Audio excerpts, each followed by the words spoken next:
지난 주일에 이어서 엄청난 기적을 경험한 후 두 번째 말씀을 이어가도록 하겠습니다.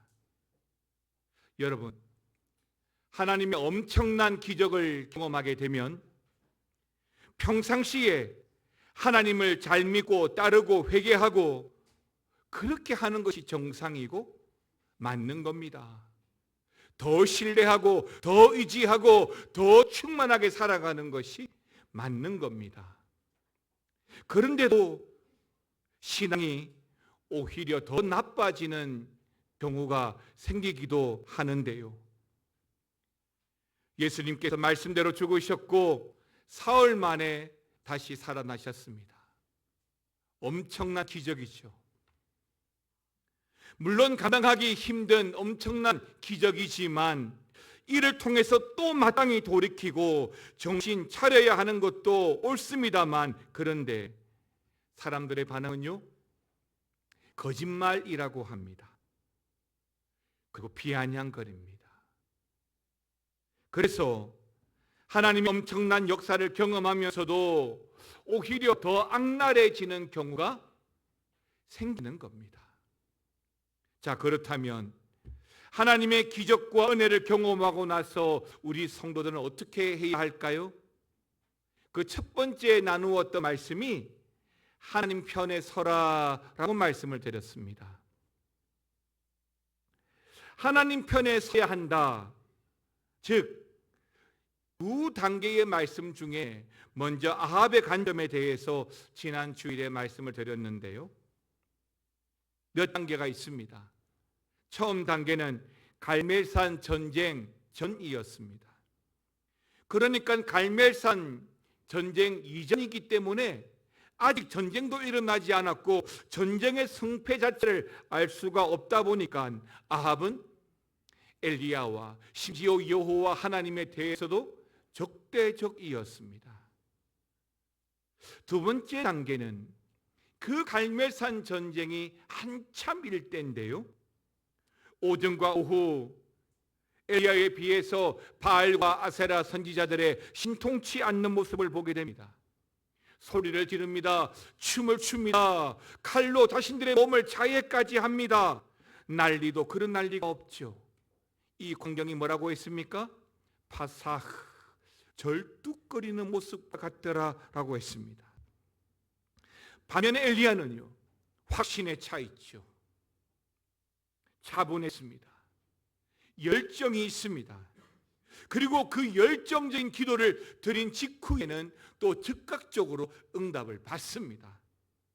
여러분, 18장 37절 38절 두 절의 말씀을 같이 읽겠습니다. 여호와여 내게 응답하소서, 내게 응답하소서. 이 백성에게 주 여호와는 하나님이신 것과 주는 그들의 마음을 돌이키심을 알게 하옵소서 하며, 이에 여호와의 불이 내려서 번제물과 나무와 돌과 흙을 태우고 또 도량의 물을 핥은지라. 예, 그렇게 하나님께서는 응답해 주셨습니다. 바로 이 과정을 통해서 아합은 바알에게 실망하고 아세라에게도 실망하고 조금씩 여호와에 대한 믿음이 생기는 것 같습니다. 그리고 세 번째 단계는 비가 내리는 단계인데요, 3년 6개월 동안 비가 오지 않다가 그 엄청난 가뭄을 해소할 큰 비 소식이 있습니다. 아합뿐만 아니라 나라 전체가 간절히 바랬던 소원이었죠. 그리고 마지막 단계는 상황이 이렇다 보니까 적어도 이런 엄청난 기적을 경험한 순간 아합은 마치 엘리야와 하나님 편에 서 있는 것 같은 마음이 들었을 것이라는 거죠. 그런데요, 여러분, 정말 아합이 그가 경험했던 갈멜산에서의 그 엄청난 기적으로 말미암아 하나님 편에 온전히 돌아섰을까요? 아닙니다. 아합이 그 산 갈멜산에서 내려와서 제일 먼저 한 일이 뭐였다고요? 그의 아내 이세벨을 찾아가서 그 이세벨에게 갈멜산에서 일어난 일들을 말해준 것입니다. 맞습니다. 잠시 여호와 하나님께 마음을 준 것 같지만 이내 아내 이세벨의 그 강팍한 말로 말미암아 다시 처음에 강팍했던 그 아합 왕의 모습으로 돌아왔던 것입니다. 여러분, 오늘 본문 2절 말씀을 읽겠습니다. 시작.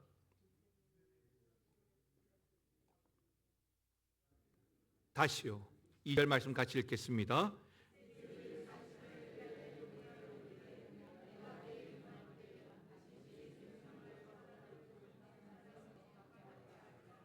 그렇게 하지 아니하면 신들이 내게 벌 위에 벌을 내림이 마땅하니라 한지라. 이세벨의 저주입니다. 이세벨의 바로 이 한마디의 아합은요, 언제 그랬나는 듯이 다시 이전 불신앙의 모습으로 돌아가고, 아니 더 지독한 왕이 되어집니다. 사랑하는 성도 여러분, 하나님의 사람은 보통 이런 엄청난 기적을 경험하면 반드시 회개하고 돌아오지만 세상 사람들은요, 믿음이 없는 사람들은요, 기적을 경험해도 잠시 바뀌는 것 같지만 곧 악해질 겁니다. 맞습니다. 누구나 엄청난 신앙적인 사건들을 경험할 수 있지만 세상의 편에 서 있는 사람들은 그것을 영적인 모티브로 삼지 않기 때문인 것입니다. 회개의 자리로 인정하지 않기 때문인 것입니다. 신약 성경만 보더라도 예수님의 기적을 보았던 사람들이 얼마나 많습니까? 그럼에도 불구하고 사람들은 머뭇머뭇거리다가 오히려 예수님을 십자가에 못 박으라고 소리칩니다. 우리 주변에도 여전히 하나님의 역사가 일어나고 있습니다. 여기서 우리는 그런 기적을 경험했어? 어떤 기적을 봤어?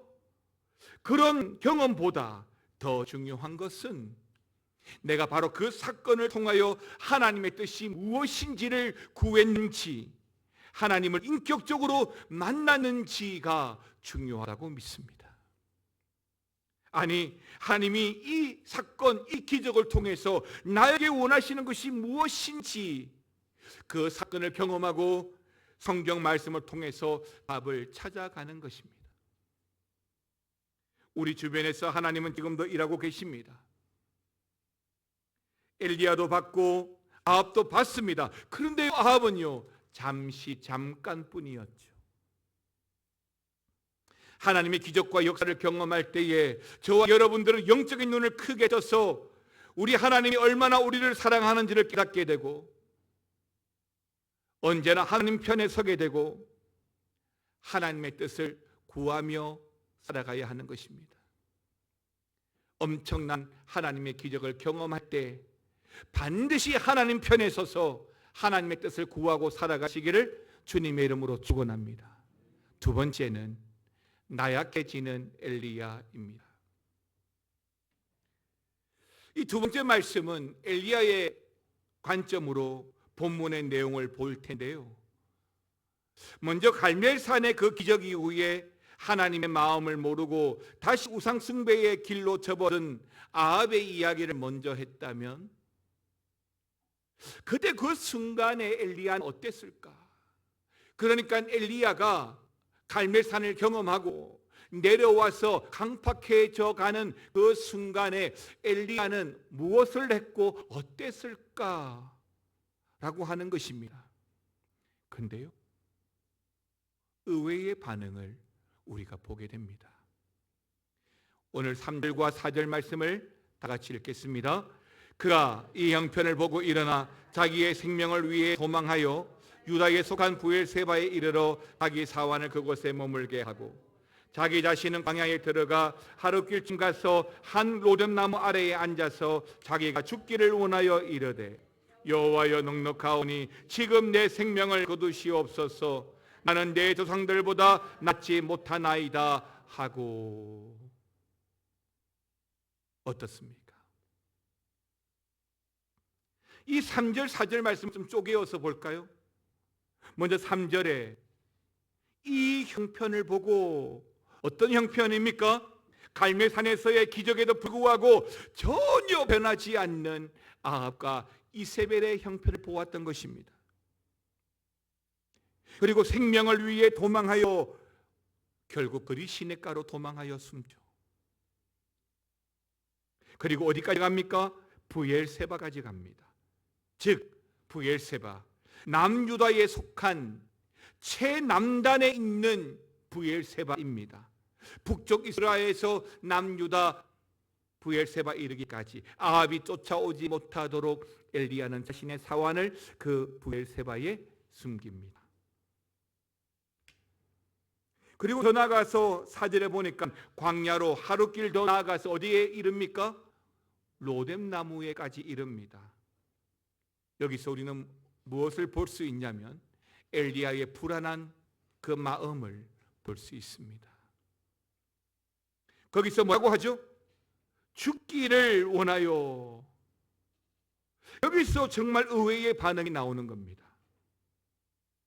여호와여, 넉넉하오니, 지금 뭐라고요? 내 생명을 뭐라고요? 거두시옵소서. 죽여달라는 거죠. 왜죠? 엘리야는 왜 이런 의외의 반응을 보이고 있는 것일까요? 먼저는 긍정적으로 보자면 갈멜산 사건 이후에 엘리야는 자신이 해야 할 소명을 다 했다는 거죠. 실제로도 갈멜산에서의 영적 전쟁과 또 사르밧 가보의 아들 사건, 그리고 그리 시냇가에서 까마귀까지, 그러니까 자신은 하나님의 종으로서 해야 할 일을 다 했다는 그런 긍정적인 의미가 있는 거죠.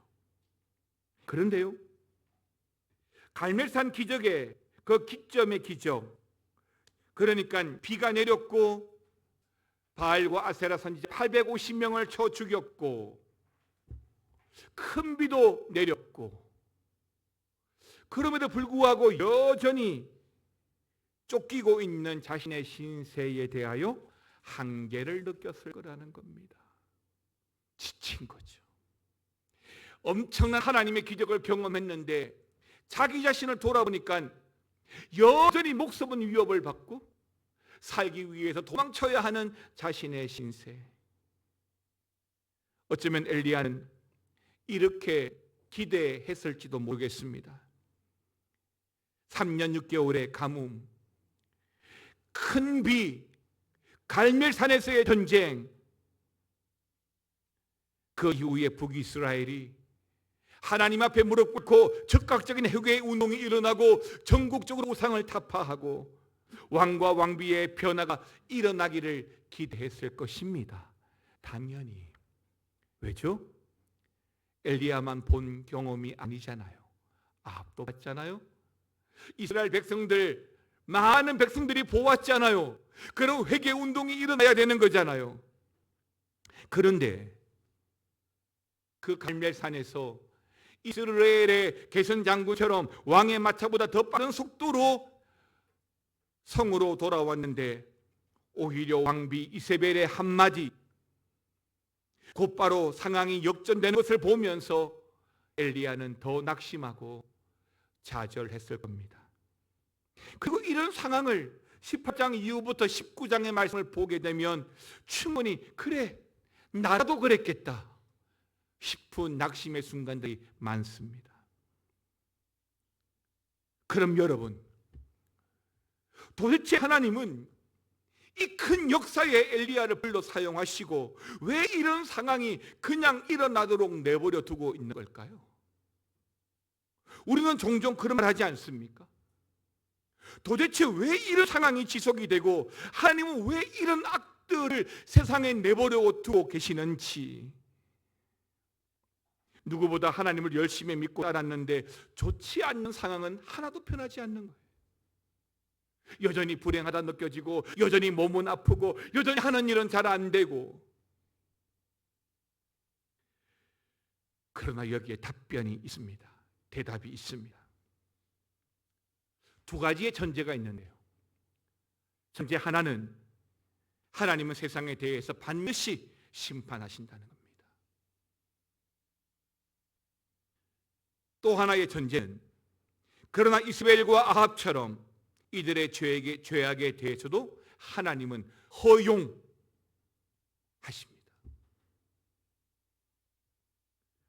마지막 세 번째 전제가 뭐냐면, 그럼 왜 허용하시냐는 거죠. 여러분, 물음표를 달 수도 있겠지만 하나님은 기다리십니다.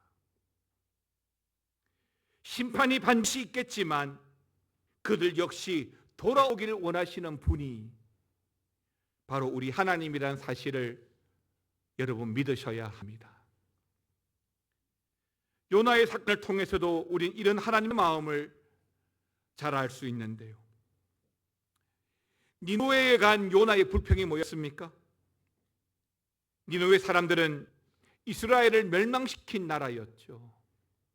그래서 요나에게 니느웨란 반드시 멸망시켜야 할 원수인 것입니다. 그런데 우리 하나님 어떻게 하시죠? 이 니느웨 백성들에게 기다리시고 회개할 기회까지 주고 계십니다. 참 아이러니하게도 요나도 엘리야와 똑같은 일들을 경험하고 있는데, 여러분 요나서 4장 8절 말씀을 같이 읽어볼까요? 해가 뜰 때에 하나님이 뜨거운 동풍을 예비하셨고 해는 요나의 머리에 쪼임에 요나가 혼미하여 스스로 죽기를 구하여 이르되 사는 것보다 죽는 것이 내게 나으니이다 하니라. 예, 박넝쿨이 자신에게 그늘을 제공했던 그 박넝쿨이 벌레로 인해서 다 갉아먹히고 없어지게 되자 이 요나가 불평하기를 뭐라고요? 죽기를 구하여 뭐 하는 것이 낫다고요? 죽는 것이 내게 나으니이다 라고 말합니다. 그런데 하나님의 답변은 뭐죠? 요나서 4장 11절입니다. 시작.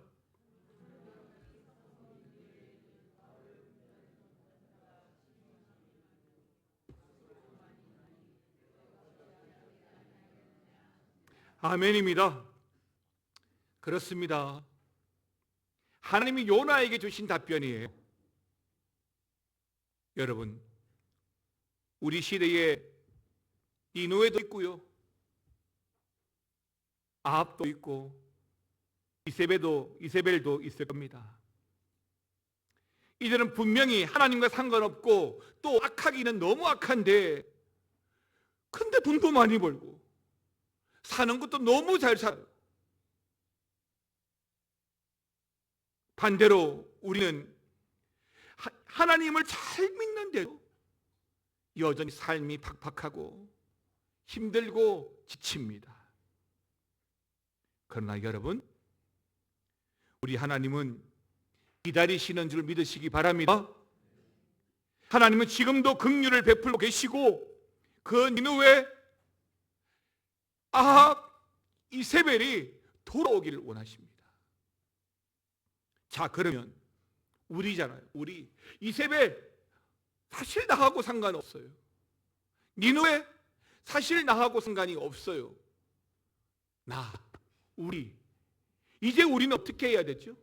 하나님의 그 엄청난 기적을 경험했는데 그 이후에 우리는 어떻게 해야 되죠?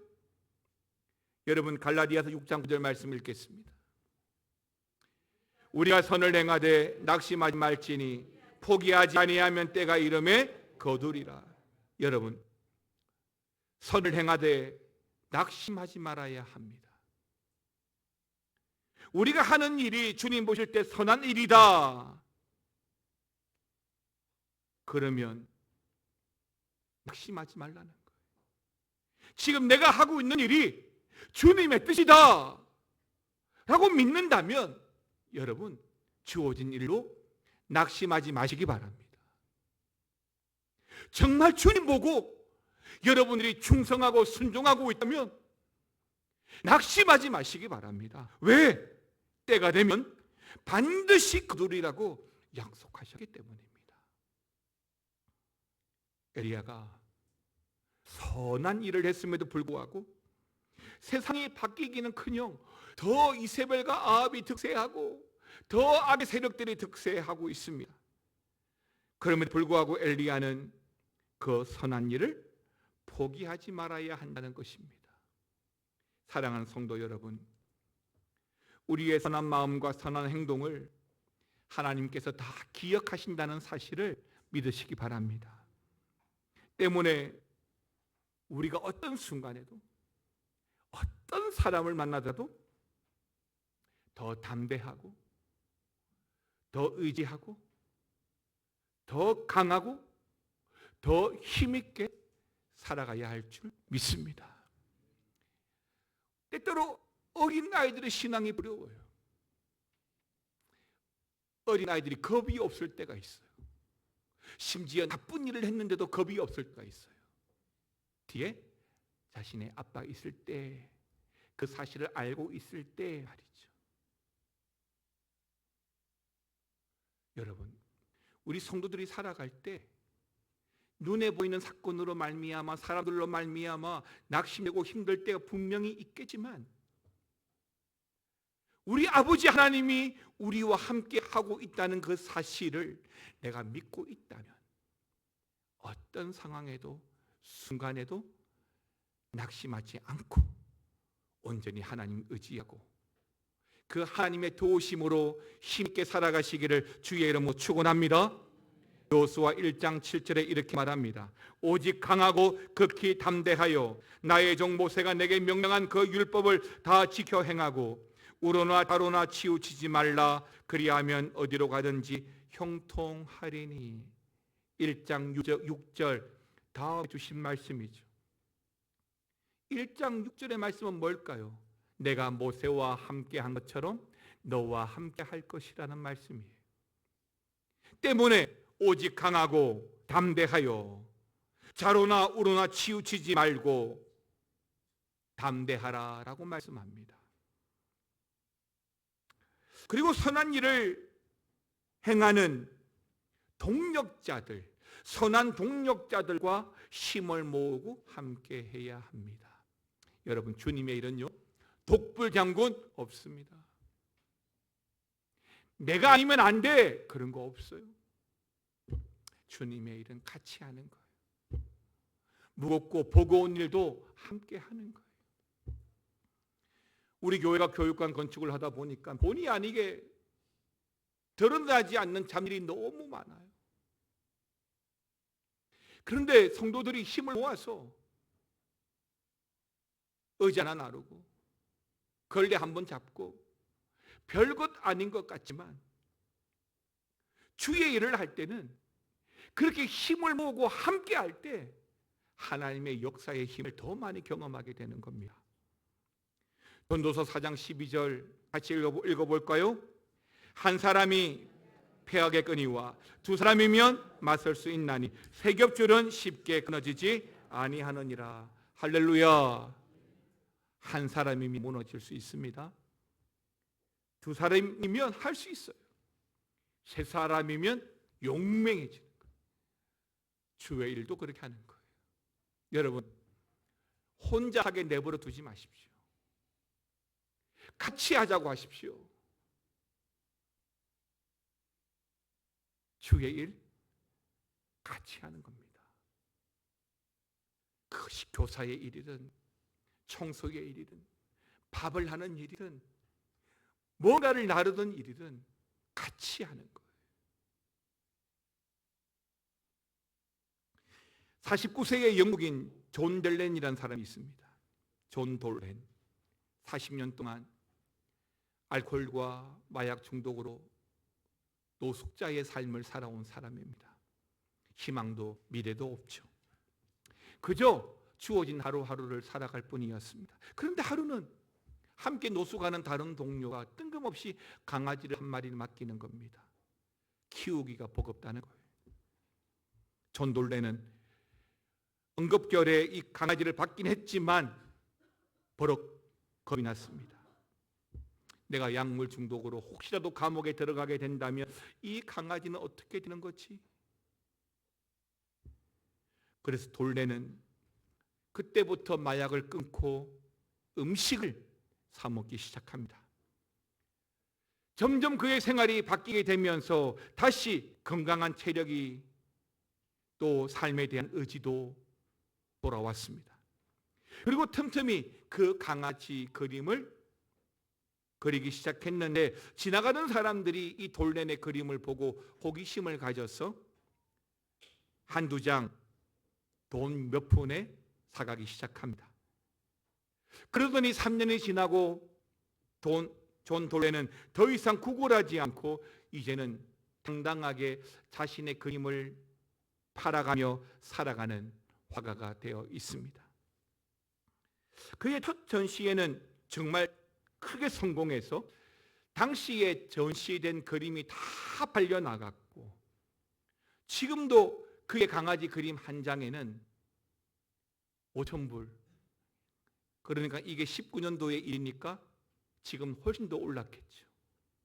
5,000불 이상씩 팔려 나가게 되었습니다. 사람들은 이러한 존 돌렌을 보면서 강아지 덕분에 존 돌렌의 인생이 바뀌었다라고 말하고 있지만, 물론 존 돌렌 역시도 한편으로 그렇게 생각하고 있습니다만은, 그런데요, 그 강아지가 존 돌렌에게 가져다 준 것이 뭘까요? 존 돌렌의 인생을 갑자기 바뀌게 한 것은 그 찾아온 강아지의 행운입니까? 아닙니다. 그 강아지에 대한 존 돌렌의 책임감이죠. 사랑하는 성도 여러분, 우리 모두는 그리스도인으로 살아갈 책임이 있습니다. 성도는 행운으로 사는 것이 아닙니다. 운으로 사는 것이 아니에요. 하나님 자녀라는 책임감으로 살아가는 거죠. 그러니 선한 일을 행하되 낙심하지 말고 하나님께서 맡겨신 그 사명과 책임감을 생각하고 주의 선한 능력과 더불어 살아가야 하는 것입니다. 여러분, 주님의 사랑과 은혜가 없으면 우리는 아무것도 아닙니다. 주님께서 함께 하시고 엄청난 그 기적을 통해서 우리를 붙잡아 주시기 때문에 우리는 낙심하지 않고 주님의 선한 일을 함께 해갈 수 있는 것입니다. 때문에 오늘 말씀, 엄청난 기적을 경험하면서도 하나님을 떠났던, 멀어졌던 아합을 보면서 우리는 더 가까이 주님과 함께하고 주님 기뻐하시는 선한 일을 책임감 있게 잘 감당하고 살아가야 될 줄 믿습니다. 그렇게 살아가시길, 성도로서 그런 책임감을 가지고 선한 일을 위해서 헌신하고 살아가시기를 주님의 이름으로 축원합니다. 찬양하겠습니다. 나는 아무것도 아닙니다. 주님의 사랑이 없으면 나는 아무것도 모릅니다. 주님의 지혜가 없으면, 다시 한 번 더, 나는 아무것도 아닙니다. 주님의 사랑이 없으면 나는 아무것도 모릅니다. 주님의 지혜가 없으면 이제 내가 사는 것 아니요, 그리스도 내 안에 사시니 오직 그의 생명이 나의 생명, 나의 모든 날들도 주의 것. 나는 오직 한 분 바랍니다. 나의 아버지, 나의 구원, 나의 담. 일어나셔서 나는 아무것도 못합니다. 나는 아무것도 못합니다. 주님의 능력이 없으면 나는 한순간도 못 삽니다. 주님의 생명이 없음. 이제 내가 사는 것 아니요, 이제 내가 사는 것 아니요, 그리스도 내 안에 사시니 오직 그의 생명, 오직 그의 생명이 나의 생명, 나의 모든 날들도 주의 것. 나는 오직 한 분 바랍니다. 나의 아버지, 나의 의원. 이제 내가 사는 것, 이제 내가 사는 것 아니요, 그리스도 내 안에 사시니 오직 그의 생명이, 오직 그의 생명이 나의 생명, 나의 모든 날들도 주의 것. 나는 오직 한 분 바랍니다. 나의 아버지, 나의 구원, 나의 주. 맞습니다.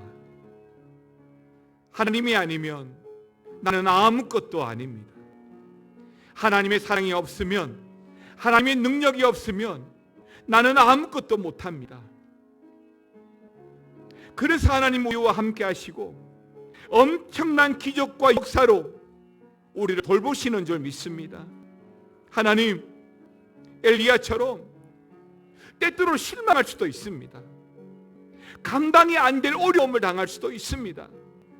그러나 기다리시는 하나님, 그러나 우리와 함께 하시는 하나님, 반드시 심판하시고 역사하시는 하나님, 그 하나님 바라보면서 언제라도 주의 선한 일을, 선한 편에 서서 주님 기뻐하시는 일들을 함께 감당하는 은혜를 허락하여 주시옵소서. 이번 한 주간에도 주님 편에 서 있겠습니다. 이번 한 주간에도 주님 기뻐하시는 선한 일 잘 감당하겠습니다. 지금은 우리 주 예수 그리스도의 은혜와 아버지 하나님의 사랑과 성령님의 감동, 교통, 충만, 역사, 위로하심이 엄청난 기적을 경험한 이후에 하나님 편에 서고 하나님의 그 선한 역사를 바라보며 하나님 의지하고 살아가기 원하는 모든 성도들과 가정과 직장과 사업처 위에, 우리 교회 위에 영원토록 함께 있을지어다. 아멘.